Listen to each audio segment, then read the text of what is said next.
in the bottom left here. You're looking at the main base of the blue blue Protoss player here for Dominikatus Esports. He is Hellraiser.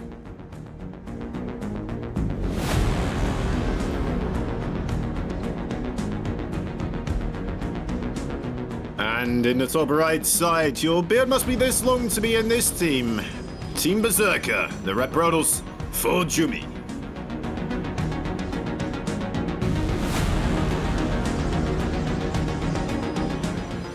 Which is a bit of a problem because I've seen ForJumy stream and I'm pretty sure he doesn't have a beard at all. So he has a one eye tapes on when he, when the management comes to check out his beard progress. Yeah, gotcha, makes sense. yeah. It's like so in the 1800s when you had kind of mass conscription, and we're just talking about how the British Navy was the most powerful military force in the world. There was a policy about whether a man on a ship could grow a beard or was allowed to wear a beard, and what it said was that if you could grow a beard of sufficient length in 2 weeks, you could wear your beard. If you could not grow it in 2 weeks, you had to cut it off. And I don't know if there was some sort of, you had to wait another year or whatever, but you were not allowed to own or wear that beard if you could not grow it to whatever sufficient length was defined as in 2 weeks. Wow. Maybe that's how they do it for Berserker Esports as well, They just check how quickly you can grow, and then if that's good enough, they're like, oh yeah, all right. You could theoretically have a beard this proper. Yeah, it's close enough. Nice. It's fun to hear though. Like I didn't anticipate something like that being the rule maker. I was thinking that probably something to do with rank, but it's just can you grow a beard? Yes or no? We don't want you to make us look silly here with your with your strings from your chin. Yeah, when we get boarded and someone's got some peach fuzz going on, it just makes, even if we win the engagement, just kind of makes us look a little underprepared. We can't have that. So yeah, sorry, you got to go back to shaving there, Jeremy. It's not going to work out for you. Now, luckily though, we don't. You know what doesn't have to worry about that? Protoss units. I don't believe they have any hair follicles on their face. Pretty sure. Not that I'm aware of. Maybe some whiskers here or there, but no, it's hard to say. Yeah, but now we do have ForJumy. Of course, we saw Hellraiser. He went for the 1-gate expand. Of course, Stargate is the proper response to that one. We've seen enough Max Packs games at this point to know how this one works out. And ForJumy, he's just very interested in getting a little bit of pressure. And you know what? There is no shield battery done yet. So actually, this is a dead Zealot here. Dead Stalker as well. Oh, shield battery's done in time. Bring it back. Turn that ship around. There we go. All right, to port. Well, yeah, that makes the question. If a stalker goes down to like no HP and is healed back up by the shield battery, is it the same stalker? Is it the stalker of Theseus? Well, probably not, right? Oh, probably, yeah. I mean, it's still, it hasn't been destroyed. That's a really bad argument. Really bad stalker of Theseus attempt. But finally that Zealot will go down. There we go. Finally. ForJumy, he got a little bit greedy with that early engagement. He said, I'm going to get both. And in fact, he got nothing. And, finish that job, soldier. You run out there and you go kill those 2 stalkers. But, sir. I have no health left. I have scurvy. Okay, here, we'll slap a lime on your head and call it good, right? There we go. There it is. By the way, talking about things that are not related whatsoever, Dominikatus is a rather new team, at least in StarCraft, but their logo, it doesn't, the bar, the lower thirds bar, right, doesn't really do it justice, but their logo is really fantastic. It's got like a bit of almost like Holy Roman Empire vibes in there, even if it isn't really that at all. I don't know. I'm a big fan. I think it looks fantastic. And I'm glad to see more teams in the cultural zeitgeist of StarCraft here. I mean, Berserker for the longest time was just a casual clan, and then they go pick up Hydra. I don't think Hydra's for them anymore, but they pick up ForJumy here. For a while, they had Soul on their team, or now Spirit on their team. We have this new team, Dominikatus, Prince Esports, Genesis Gaming. It's great to see so much support for the mid-levels of StarCraft really starting to spring back up. Yeah, it's kind of funny how that, it seems like it's a kind of zeitgeist thing that goes on, right? It's just suddenly there's more of them, and then it kind of ebbs and flows back and forth. But yeah, ooh, some Adepts getting into this natural base here. That could be quite a lot of probes going down for Hellraiser. 4, 5 so far. Adept, where does Shade go? I guess it's dead. He's dead. It's dead. Yep. 4 Adept. Not going to start anymore. But yeah, 5 workers there for 2 Adepts. I mean, it equalizes. It's just in terms of total raw cost. Equalizes if you get 4 for 2. And then, of course, there's, you know, you got to spend money to remake him, and it ends up being more expensive than that. But, I mean, 5 for 2 is just, oh, glorious here for ForJumy. He's feeling good. He's got a 3-worker lead. His army supply is rather low, but he's... there's the gentleman's agreement in PvP, right, where you kind of take your 3rd and get Lincoln +1 because you know your opponent can't beat you. ForJumy's got a 4th, right around the same time his opponent's taking a 3rd, because why the hell not? You know, it's the gentleman agreements. This also to just kind of assume that your opponent's doing one thing, you know, then you could make that work into your favor here. I guess we are seeing these hallucinated Phoenix going around all the time, but he hasn't checked that 4th base yet. It's just not on his mind at all. Yeah, not at all. And Hellraiser, though, just doing Hellraiser things. This is something he's been doing for the last couple weeks in EBT Cups and actual bigger event in these big events, where he goes, he says, yes, I don't want to play with a ground army. I think ground armies are lame. I don't like stalkers. I don't like immortals or archons or charges. No. Void Rays are my friend. Well, sorry, he gets immortals too, but Void Rays are my friend now. And I'm going to get +1. I'm going to get like multiple Stargates. I'm going to just have this air fleet, and eventually it's going to be like a PvZ where the Zerg player says, yes, I'm going to stay on the mid game and try to break my opponent. And then it hits 12 minutes and suddenly the Zerg is dead because they can't do the +2 carrier timing. So we're going to have to see whether Hellraiser is going to make that happen. ForJumy, he's finding so much value with these Adepts. Also getting a decent trade here, it seems, at the front. And yeah, I mean, ForJumy, this is great for him so far. He's almost 20 workers ahead. Army supply not really in his favor. And I do still fear the power of those Void Rays. I think Hellraiser is dead on the money there. Those Void, we've all seen how powerful they can be. I mean, yeah. ForJumy is playing this the way you want to play it, right? So the style that Hellraiser is playing is really similar. I keep going back to this. Really similar to the way that a Bio-Terran wants to play against a Meching Terran, where the Meching Terran is going to get their 3 bases and going to be pretty happy about it, and maybe eventually get a 4th. But for the time, these Adepts are just so annoying here. I love this for ForJumy. It's really rare to see late game Adepts finding so much value, and there we go. Once again, now there's a cannon here. It's going to delay things, but ForJumy, he's microing things appropriately. He's getting 4 or 5 more workers, and every time he is just really cementing this economic lead. But anyway, what I was the hallucinated war prism, because why not? Yeah, just throw some more chaos in there, right? Just confusing and bothersome. Yeah, but anyways, to complete that thought, you have the one player that's just going to expand and take the map, and maybe eventually try to transition into a similar tech, say like Skytoss or Skyterran. But for the moment, you're going to take, 2, 3 more bases than your opponent, just mine a lot more, and really start to force these trades that make it very difficult for the turtling player to really make something happen. There we go. Oh man, unfortunate. ForJumy could have killed that base if he'd blinked on it and targeted that down instead of the pylon. Just didn't have any time to get canceled. But we are starting to see that supply lead really come into the 4 for ForJumy. We say 4 enough times, there goes in. He's got it. It's a good sentence still. Like I don't know, I don't think they have this in the Netherlands, but you ever do like 4H camp? 4H camp? I don't think so. Okay, yeah, no, it's like a stay away camp thing, agricultural, like just a traditional whatever.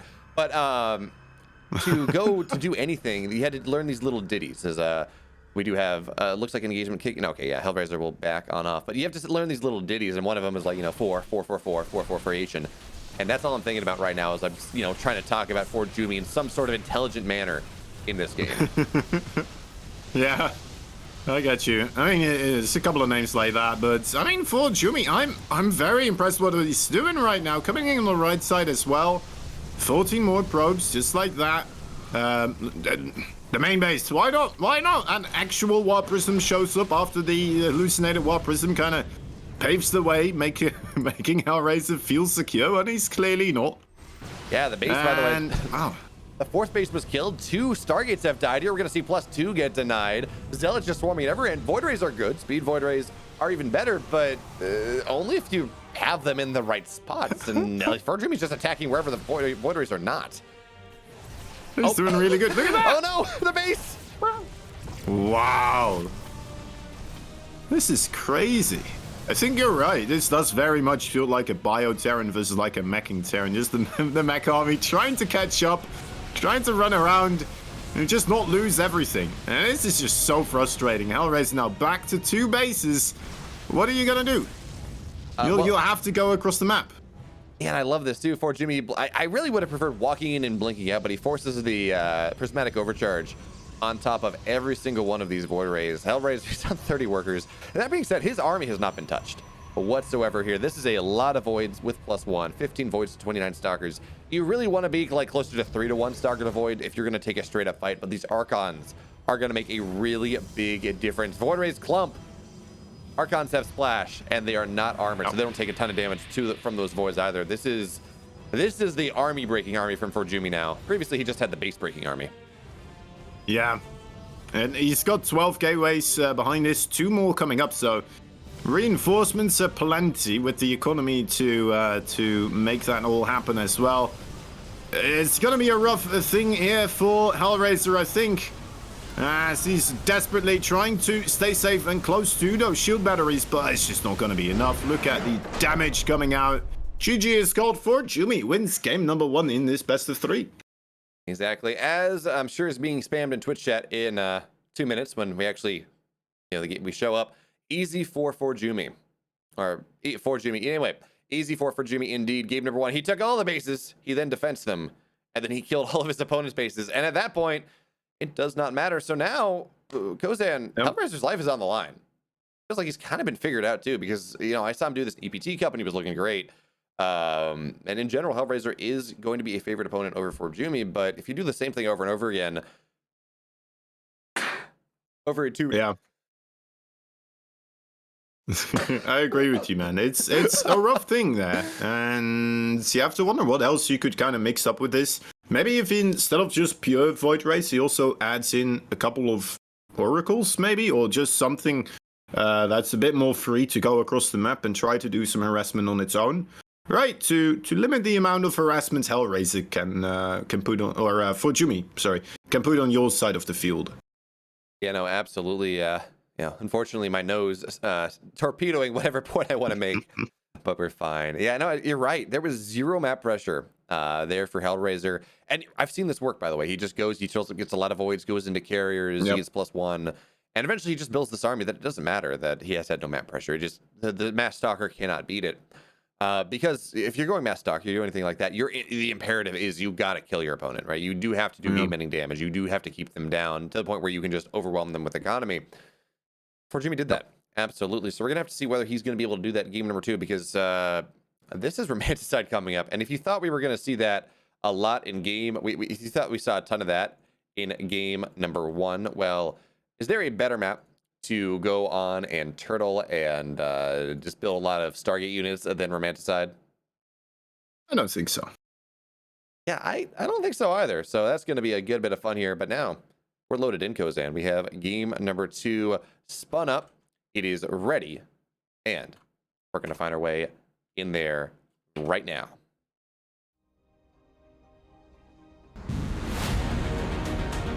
In the upper left here, down 0-1 in this series. His tournament life on the line already for Dominikatus. He is Hellraiser.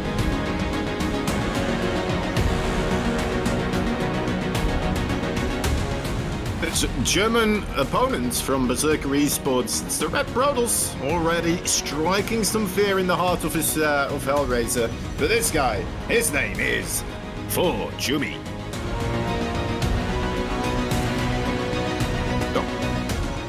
Double gas. A single gas for Hellraiser here. And no low ground expand either.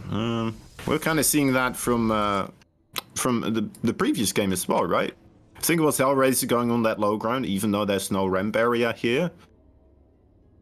Yeah, no, absolutely. And ForJumy, he went double gate, kind of that more standard opener. Hellraiser just apparently he's played enough max packs that he's pretty happy about how he's got a pretty solid idea of how about this 1 gate expand works on any single map. I mean, it's valid. If you go Stargate out of it, you're going to be pretty safe. You don't necessarily have that ramp, and the choke is a little smaller, but Void Rays, as we've seen in this current meta, Void Rays fix a lot of things, Kozan. Yeah, that makes sense to me, actually. Because they can't just go over that wall, so they're going to jumble up and scramble when they're trying to move back and forth. Yeah. Pretty cool, pretty cool. As we'll see whether or not it's actually gonna bear some fruit here for Hellraiser or not this time around. There's that Stargate. No fear of showing it. He's just like, yeah, all right, you can see. It's all right. I mean, I don't mind. What else is he gonna do? Is he gonna go Robo after this? Some Protoss players might. We've seen Max Packs do that, but this is Hellraiser. He has a love affair with Void Rays that transcends time and space. Sometimes when he's feeling lonely, he looks at his mailbox and he finds a letter written from a Void Ray 2,000 years in the future, professing love. It's because that's how that works, you know. It's sci-fi. So we don't have to worry about the logic too much about it. We just pretend it's there and it's there, right? Exactly. It's like the magic, right? In different or indistinct. I forgot what the word is. But yeah, you can't tell it apart anymore. The magic or the science overall. Yes, sufficiently advanced science is indistinguishable from magic. As indistinguishable. There you go. There we go. So actually, Hellraisers get a little bit of a depth damage here early on. It's gonna be 2 probes. Okay, and 3-minute 2 probe is pretty impactful here. ForJumy, of course. Oh, he's going. Wait a minute, I was not paying. I was looking at Hellraiser's base, but ForJumy taking his natural at his 3rd. He's got a Twilight coming on down behind this. Excuse me, ForJumy. What is you doing, Boo? Twilight Council with that 3rd base unnatural natural. I mean, the timing on the Twilight's not that weird. It's just the fact that the natural is going down at the 3rd, and then actually, I'm sorry, no, the Twilight Council is a little bit early because the 3rd it was taken. Or the natural for ForJumy was delayed. But there we go. Okay. Yep. It's a hidden natural. He's trying to convince Hellraiser that he's absolutely all letting him off of 1 base. That's pretty cool. That is pretty cool. And now he's potentially just gonna get ahead. Talking about something for Hellraiser here, the Oracle comes into play this time around. And does get a good look at this 3rd base location. Already having probes there. Yeah, this is a lot more of what you were looking when you were talking about. You say, can you get an Oracle on a map here? Can we get something really with any sort of map pressure on the map here? And this Oracle, ForJumy, he's been taken for a ride. He was like, there's no way that Hellraiser plays. He's going to play this style. Okay, fine.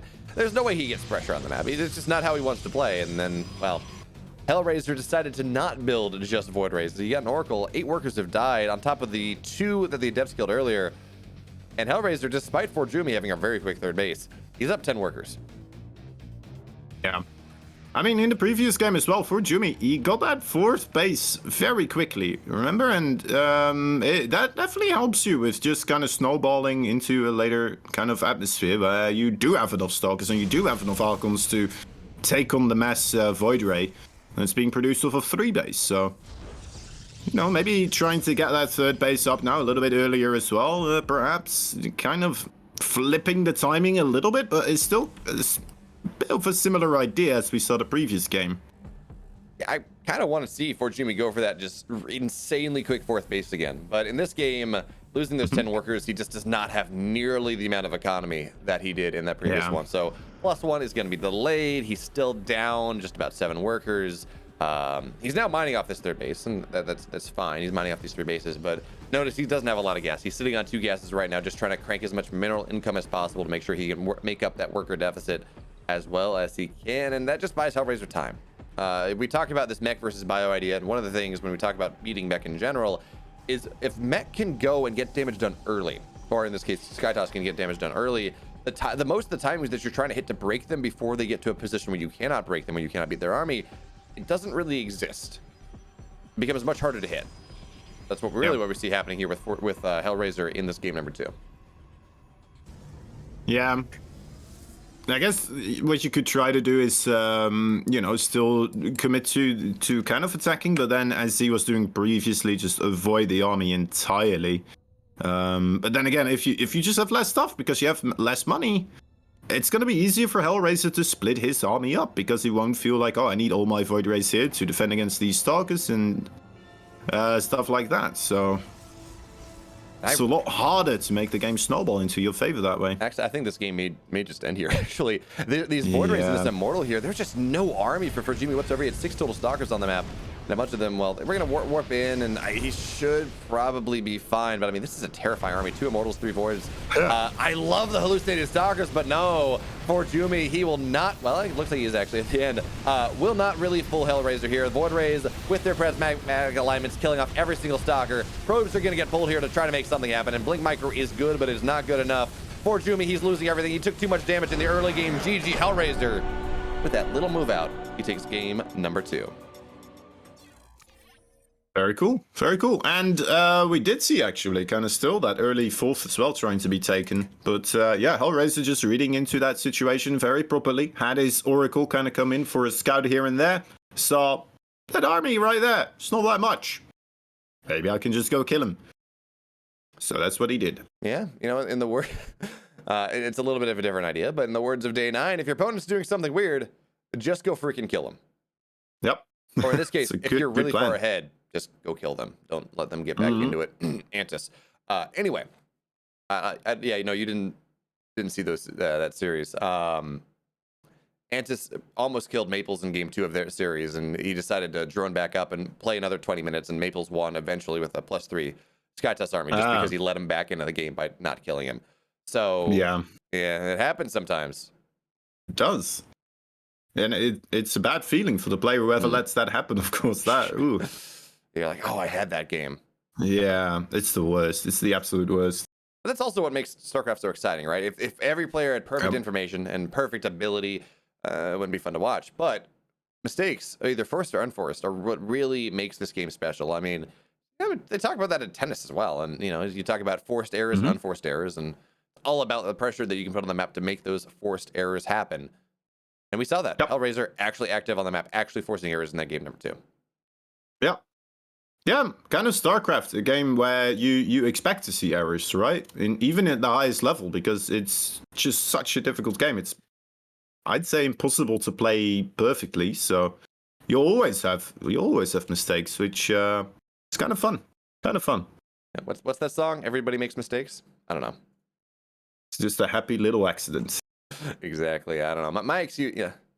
Whenever a reference falls flat, my excuse, of course, I grew up under a rock. I had dial-up internet until I was like 12, and I'm not that old. I'm only 25, right. So dial-up internet should not have been a thing in 2010. I'm just saying. But yeah, that's my excuse here. What is also my excuse, I guess, is we're just trying to fill time until game number 3 gets ready in Kozan. I've got good news for the people at home. Game 3 is ready. It means that we don't really have to go and bloviate about things that are not all that important anymore. In fact, we can just get in. What they're here for, though, isn't it? That's fair. That is what they're here for. Fair enough. They're also here, though, for games. We have game 3. It's ready. Let's go.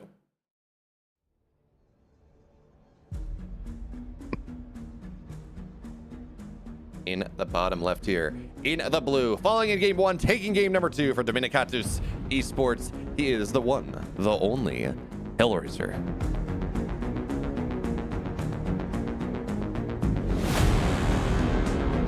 Next opponent fighting for Berserker Esports also has 1 point on the board. It is ForJumy.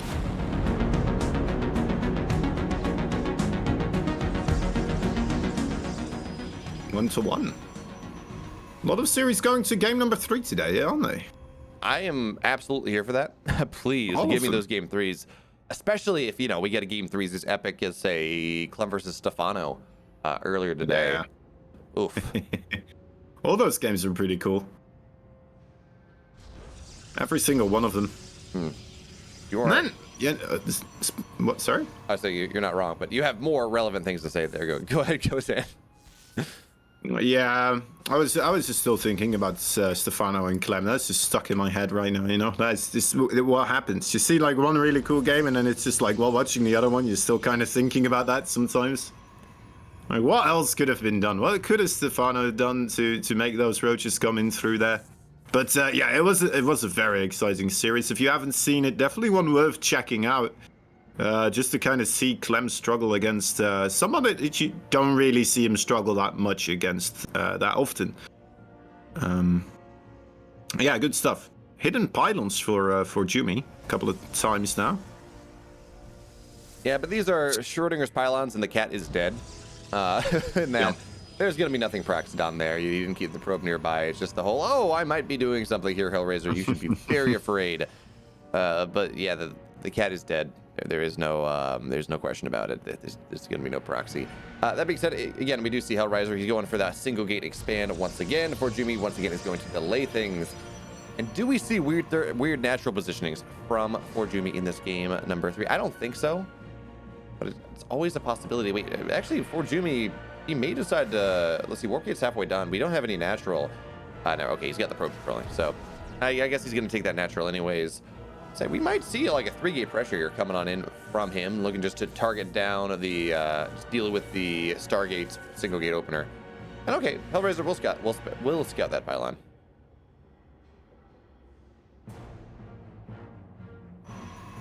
I'm also still thinking about the ForJumy things that he was saying as well. If you made 4 pylons at the start of the game, we could say that ForJumy is making 4 forward pylons for ForJumy. Please do not mess with my head like that, Kozan. I'm trying to talk about a game, but now okay, the Deadpool fight on in. Fight his way on in. 3 orders will go down. I've lost my command of English because you just have me saying 4 too many times. It's like I don't know if you've ever written any code, or like you say you just write something in general, and you just write a word so often that it loses all meaning. Yes. Yes. 4. Like, did this mean something? Did it not? Am I spelling this right? And there's like a 3-letter word. You're like, I know I'm spelling this right. Yeah. It just doesn't look right anymore. Another Oracle coming in. Is there a shield battery? Oh boy. Oh boy. I don't think there is. 2 Stalkers coming with a desperate attempt. That's okay. They only get 3. I thought that would be more.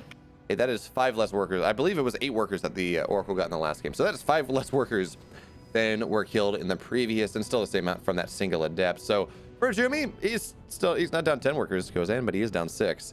And I'm getting a sneaking suspicion that we are having a repeat of what happened in game number 2, where Hellraiser's just going to grow. He's going to get, 4 voids, 2 immortals, run across the map, kill a opponent, and go from there. Because ForJumy's following the same build, and Hellraiser's following the same build, and we have a similar amount of damage. So, what's that Einstein said? Insanity is doing the same thing and expecting a different result. Yeah. Well, maybe he has some idea about, like, miscontrolling his army somewhere, or just because he did take that damage, maybe if he doesn't, he'll be able to still make it work. And to be fair, the first game was very similar as well. It's just that Oracle showing up and getting that damage now, which is making a bit of a difference. Gets 1 more probe, 4 probes. Is that enough? Will that be enough of a crippling kind of lingering bit of damage that ForJumy's gonna have to find his way around here? Yeah, absolutely. So there we go. We have the Immortals underway, just about done. We're almost at that 3 Void Ray mark. Yeah, and the rush distance is even shorter. It's even harder to hold onto a 3rd base on this map. Well, we're gonna have to see whether Hellraiser looks to move out for it, but I'm getting shades of game 2 here, Kozan. I'm not seeing anything that's making me think differently.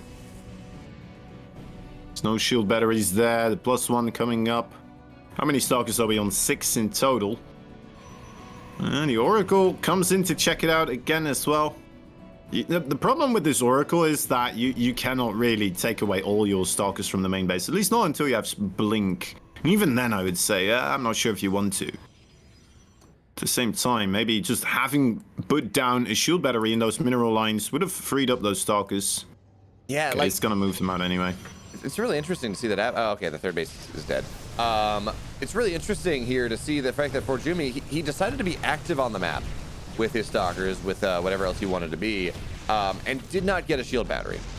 So in general, you do get the shield battery if you want to do stuff on the map. Your probes are going to get pulled, I guess, to defend this. Once again, I mean, we have a sentry here actually popping its guardian shield, so this makes this fight a little bit more doable. But even then, the pulsar beams there, Kozan, they're doing tremendous work. More and more Void Rays finding their way on in. The blink micro from ForJumy is doing everything that it can. But at the end of the day, everything that it can, I don't think is going to be good enough. Actually, it looks like these Void Rays will go down, so it's not game-ending damage, but it's certainly not game-saving damage either. The Immortal and Stalker got surrounded, and they just stopped shooting. They just didn't shoot at all during a long time of that engagement, and that's a lot of damage. When there's only 3 Stalkers left on the field, one with like a slither of HP. That could have been the difference maker, but ForJumy bringing the probes, and for a moment I thought like, wow, is this a smart idea to bring the probes forwards to your third that you already lost? But he keeps himself alive, so... And I love this representative thread, by the way. We have the fake war person coming on in from ForJumy. Once again, he's like, you got to be afraid. You got to make sure that you're out of position to defend your third base. But, Baby! Double Immortal, double Void Ray is going to keep this very, very safe. I love it, though. The hallucinated warpism, like, if you do it enough, it's like a double bluff after all. It's like... in one game, right, he's going to have an actual warpism being sent out first, and then... Hellraiser's going to be like, it's probably an hallucination again, right? But can't really tell. Yeah, absolutely. So, also, Hellraiser, he's a little bit slower on his +1 attack in this game. I kind of thought we had +1 voids for that last attack, but it's not the case. +1 just about halfway done here at this point. Hellraiser, he's rebuilt this worker count. We now have ForJumy trying to do that thing he did in game 1, where he just has 2 adepts just continuously finding their way in from the 8-minute mark onwards, just finding value. And that's not going to happen. Well, actually, sorry, it will happen here as the Adepts find their way on into the main base. Probes get pulled, though. Cast the cursed. Yeah, I am really good at that one, Kozan. Yep. But hey, we're going to find some value. But there's a cannon already up, so it's not going to be nearly... Oh, I love this. This is so cool. I don't know if it's going to matter at all, but... man. Fantastic. It might. Right? If he recalls and then just blinks trying to chase those Void Rays, that could be it. That's a wonderful play, and it's only energy that you're expending here as well, so... Oh, is he gonna I love it. Oh, he's just going to kill the Stalkers. There's not enough Stalkers here. They're not going to blink to chase because they can't take the fight there, Kozan. They can't even do anything. That's not the Nexus is going down. But to be fair, he has 3 more Nexi. Is this that bad for ForJumy? I don't know.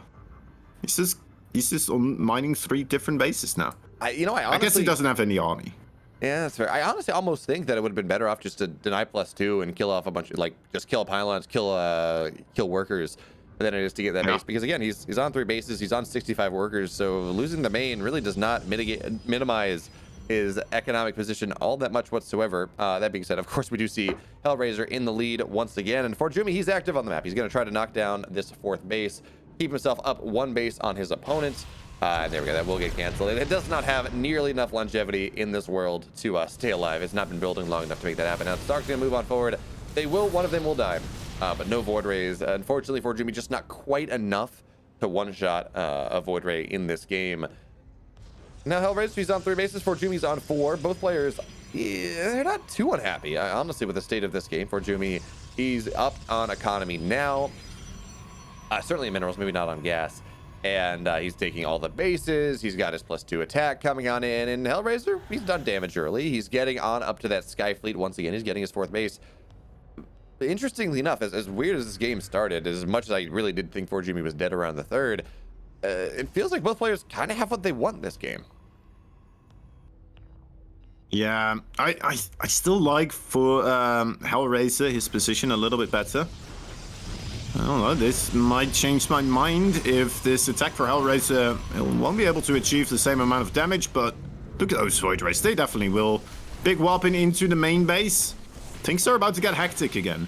I'm getting worried. This is the same thing we saw last game. This time, okay, Hellraiser will target fire the probes before the base. That's going to be nice, but...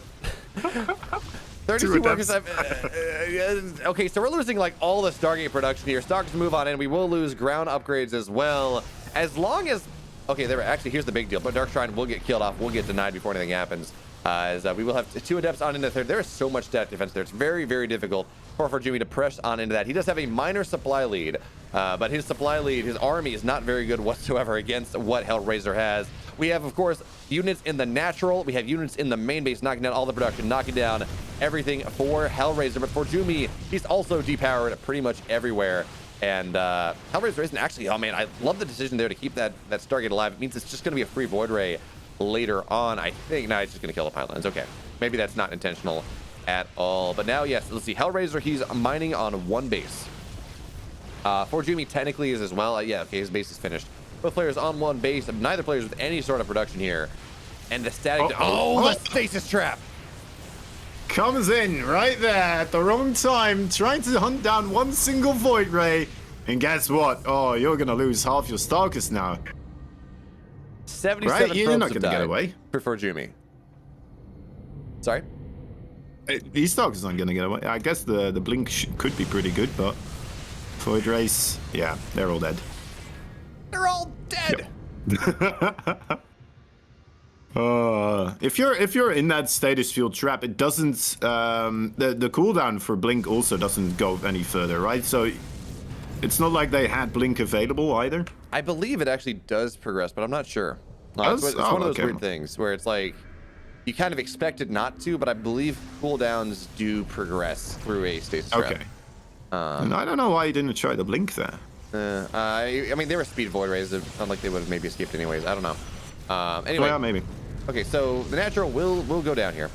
Finally, I thought it was dead a while ago, but now the Void Rays will find that. ForJumy has one mining base here. Nice catch here for ForJumy. He will find a lot of this production. I believe he still has some gateways. I mean, he has 9, but he still has some powered gateways. He's warping in more and more things. This base will go down, but yeah, here's the problem. ForJumy, the last of his mining will get found. The last of his production will get found on out here. And this is the point where ForJumy, he doesn't have the money to build anything more. It is this base or bust. It is this army for bust. And there we go. Warp Prism will go down as well. Hellraiser doubling the supply. ForJumy, he made a game of it. And he really fought his way back into this game number 3. But it's not enough. GG, ForJumy.